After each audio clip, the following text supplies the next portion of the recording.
আপনাদের সবার থেকে আমরা একটা খুব কমন প্রশ্ন পাই, স্পেশালি আমাদের IELTS কোর্স নিয়ে। সেই প্রশ্নটা হচ্ছে যে কিভাবে আপনারা আপনাদের নিজস্ব রুটিন তৈরি করে নতুন কি কি প্রতিদিন শিখলে আপনারা আপনাদের ডিজায়ার্ড IELTS স্কোরটা বা মন মতো IELTS স্কোরটা পেতে পারেন। মন মতো IELTS স্কোর আপনারা পান নাকি পান না সেটা কিছু কিছু জিনিসের উপর নির্ভরশীল। তার মধ্যে একদম প্রথমটা হচ্ছে, আপনি কি জানেন যে আপনার এক্সিস্টিং ইংলিশের লেভেলটা কতটুকু? মানে আমি কারেন্টলি ইংলিশে কি বিগিনার নাকি ইন্টারমিডিয়েট লেভেল নাকি অ্যাডভান্স লেভেল, সেটা সম্পর্কে আমাদের ধারণা থাকতে হবে। ওভারঅল IELTS পরীক্ষার ফরম্যাট সম্পর্কেও আমাদের অনেক ভালো ধারণা থাকতে হবে। আমি যদি প্রথমটা নিয়ে কথা বলি যে আমাদের নিজস্ব লেভেল কতটুকু, সেটা আমরা কিভাবে অ্যাসেস করব এবং সেটা অনুযায়ী কিভাবে আমরা প্ল্যান তৈরি করতে পারি, সেটা নিয়ে একদম প্রথমে কথা বলি। খেয়াল করে দেখবেন, আপনার ল্যাঙ্গুয়েজের লেভেল যদি আপনার ডিজায়ার্ড স্কোরের লেভেলে থাকে, মানে আপনি যেই স্কোর চাচ্ছেন সেই স্কোর এবং আপনার সেই স্কোরের লেভেল এবং আপনার ল্যাঙ্গুয়েজের স্কোরের লেভেল একদম সেম, তাহলে আপনার 6 থেকে 8 সপ্তাহ সময় লাগতে পারে প্রিপারেশন নেওয়ার জন্য, টেকনিক্সের সাথে ইউজ টু হওয়ার জন্য। কারণ IELTS তো একটা স্ট্যান্ডার্ডাইজড পরীক্ষা। এই পরীক্ষায় বিভিন্ন টিপস এবং টেকনিক্স ব্যবহার করে আপনাকে প্রশ্নগুলো অল্প সময়ের মধ্যে সলভ করতে হবে। সো আপনার যদি নিজস্ব লেভেল এবং আপনার ডিজায়ার্ড যেই স্কোর আছে সেই লেভেলগুলো সেম হয়, তাহলে 6 থেকে 8 সপ্তাহ সময় লাগবে কিসের জন্য? আপনার টিপস এবং টেকনিক্স নিয়ে পরিচিত হওয়ার জন্য। মনে করেন কেসটা এরকম না, যেটা হচ্ছে আপনি যেই লেভেলে আছেন এবং আপনার স্কোর যেই লেভেলের তার মধ্যে একটু পার্থক্য আছে। মনে করেন আপনি 6, আপনি ব্যান্ড 7-এ উঠতে চান, ঠিক আছে? আপনার এক ব্যান্ড উপরে উঠতে হবে, তাহলে আপনার কিরকম সময় লাগবে? খেয়াল করে দেখবেন, এই যে কেমব্রিজ IELTS এর পুরো এক্সাম সেন্টারটা আছে, তারা কিন্তু একটা জিনিস বলে থাকে, সেটা হচ্ছে যে এক লেভেল, ইংরেজির এক লেভেল থেকে আরেক লেভেলে ওঠার জন্য 200 ঘন্টা গাইডেড লার্নিং প্রয়োজন। সো এই যে 200 ঘন্টার প্রিপারেশন টাইম কেমব্রিজ IELTS বলছে যে আপনাদের লাগবে, এই গাইডেড লার্নিংটা এক ব্যান্ড স্কোর থেকে আরেক ব্যান্ড স্কোরে ওঠার জন্য, আপনি ধরে নেন, আপনি চিন্তা করলেন যে এই 200 ঘন্টা গাইডেড লার্নিং এর জন্য আপনি প্রত্যেক দিন 3 ঘন্টা পড়াশোনা করবেন। প্রত্যেক দিন 3 ঘন্টা পড়াশোনা করলে আপনার 9 সপ্তাহ সময় লেগে যাবে এই 200 ঘন্টার গাইডেড লার্নিং করার জন্য। কিন্তু আমরা তো জানি যে আমাদের অলরেডি 6 থেকে 8 সপ্তাহ লাগবে জাস্ট টেকনিকের সাথে অভ্যস্ত হতে।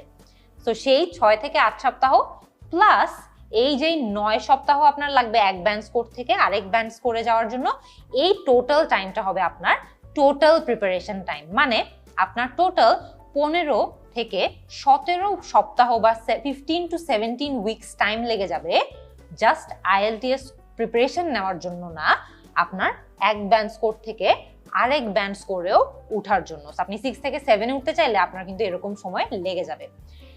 এরও পরে আপনার এখন ভাবতে হবে, আপনি একদম প্রিপারেশন সবকিছু শুরু করার আগে আপনার কি করা উচিত? আপনার সবকিছু শুরু করার আগে একটা প্র্যাকটিস টেস্ট দিতে হবে। আমরা আরেকটা ভিডিওতেও কিন্তু এটা আলোচনা করেছি।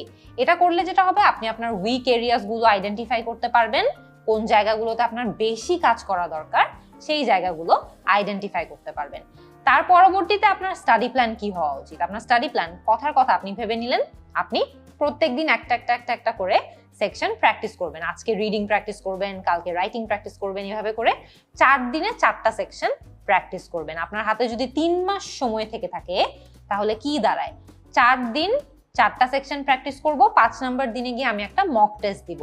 4 দিন 4টা সেকশন প্র্যাকটিস করলে পুরো মাসে আমার 16টা সেকশন প্র্যাকটিস করা হবে, 4টা মক টেস্ট দেওয়া হবে এবং 3 মাসের শেষে 12টা মক টেস্ট কমপ্লিট হয়ে যাবে। আরেকটা জিনিস যেটা আপনি করতে পারেন, সেটা হচ্ছে বিভিন্ন ভালো ভালো যেই নাম করা কোচিং সেন্টারসগুলো আছে, সেখানে গিয়ে কিছু রিয়েল মক টেস্ট দিতে পারেন। তাহলে যেটা হবে হচ্ছে আপনার একদম রিয়েল এক্সপিরিয়েন্সটা হবে, যে 3 ঘন্টা বা 2.5 ঘন্টা টানা পরীক্ষা দেওয়ার এক্সপিরিয়েন্সটা কিরকম। আরও চেষ্টা করবেন যে আপনার যে ফ্রেন্ডসরা আছে বা আপনার যে পরিচিত মেন্টররা আছে, টিচাররা আছে, তাদের কাছে একটু আপনার রাইটিংয়ের স্যাম্পলগুলো পাঠাবেন, তারা একটু রাইটিংটা অ্যাসেস করে দিবে আপনাকে। স্পিকিং টেস্ট দিবেন, তারা আপনাকে আপনার স্পিকিং সেকশনটাও অ্যাসেস করতে সাহায্য করবে। এরপরে আসি ভোক্যাবুলারির আলোচনায়। প্রত্যেক দিন কয়টা শব্দ শিখতে হবে সেটাও কিন্তু ডিরেক্টলি রিলেটেড আপনি কোন লেভেলের স্কোর পেতে চাচ্ছেন সেটার সাথে। কথার কথা, আপনি যদি 5.5 থেকে 7 স্কোর করতে চান, তাহলে আপনার প্রত্যেক দিন অন্তত 40 থেকে 45 শব্দ শিখতে হবে। তাহলে যেটা হবে হচ্ছে 3 মাসের শেষে আপনার 4000 শব্দ শেখা হয়ে যাবে। এই 4000 শব্দের শব্দ ভান্ডারটা কিন্তু 5.5 থেকে 7 ব্যান্ড স্কোরের জন্য প্রয়োজন।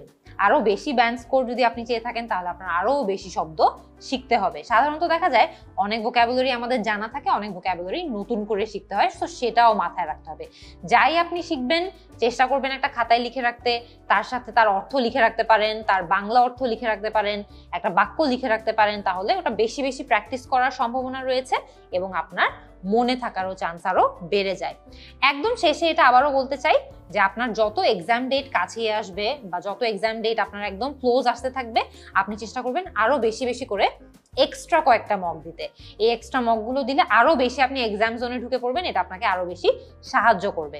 রিডিং এবং লিসেনিং খুবই অবজেক্টিভ, আইদার আপনি রাইট অ্যান্সার দিয়েছেন অথবা আপনি রং অ্যান্সার দিয়েছেন। এখানে আপনি একদম যত বেশি প্র্যাকটিস করবেন তত হাই স্কোর করা পসিবল। আমি অনেকজনকেই চিনি যারা রিডিং লিসনিং এ অনেক হাই স্কোর করে, আবার দেখা যায় রাইটিং স্পিকিং এ অনেক কম স্কোর করে। তার মানে তারা রিডিং এবং লিসনিং অনেক বেশি প্র্যাকটিস করেছে, তাই অনেক হাই স্কোর করতে পেরেছে। কিন্তু এখানে স্পিকিং এবং রাইটিং যেটা আছে এটা কিন্তু একটু সাবজেক্টিভ, কারণ এটা কিন্তু একজন হিউম্যান এক্সামিনার অ্যাসেস করবে। সো আপনাকে কেয়ারফুল থাকতে হবে। আপনি একটু আপনার আশেপাশের পরিচিত যারা আছে তাদের সাথে প্র্যাকটিস করেন, যারা আপনার মেন্টর আছে, টিচার আছে, তাদের সাথে প্র্যাকটিস করেন, তাহলে এই দুটো সেকশনেও স্কোর বাড়ানো আরো ইজি হয়ে যাবে। এক্সাম যত কাছে আসবে আরো বেশি মক দিবেন, যেই জায়গাগুলো একটু উইক সেগুলোর উপর কাজ করবেন।